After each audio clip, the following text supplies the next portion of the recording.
จะเป็นวัดใหญ่ใครจะเป็นวัดเล็กระหว่างวัดปทุมทองในนามของเทพปทุมทองเรือนี้เรือเด่นจากบ้านตูเจอกับเรือในนามของเทพนครเทวีเรือพระเดชพระคุณหลวงพ่อประจักษ์วัดโพ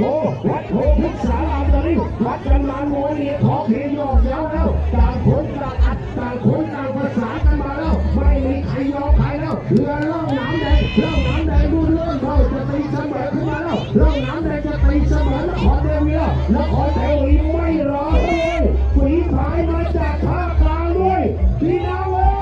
โอ้ยนครเทวีฝีพายมาจากภาคกลางพบกับเทพปทุมทองเจออย่างนี้ใครจะอยู่ใครจะไปเทพกับผู้หญิงนายสาวเทพกอดคอเชียร์เป็นไงจ้า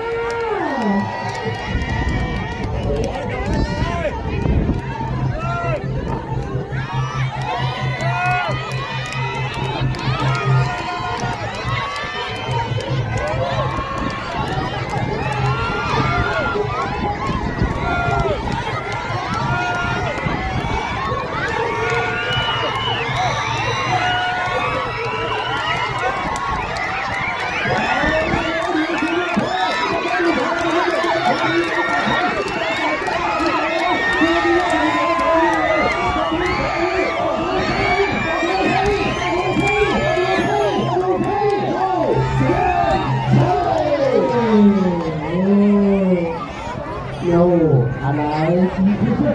มีพระบาทชุกทำบุญเลยเพราะอันนี้ธรรมดาปลาไปไหนของนกเป็นลาบเพราะโจมอยู่ร้านย่อยแต่ถ้าโมเดลโบราณโมเดลก็คือเพราะอะไรเป็นไงผมจะตัดสินครับเรือที่ชนะในเที่ยวนี้ได้แก่เรือเทพปทุมทองวัดจุฬพูดดูเด็กวัดปทุมทองหลวงพี่น้อยกระโดดรถเต้นลำไปแล้ว3 รอบ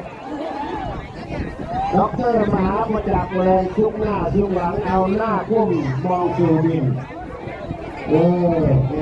กลับเลยเจอ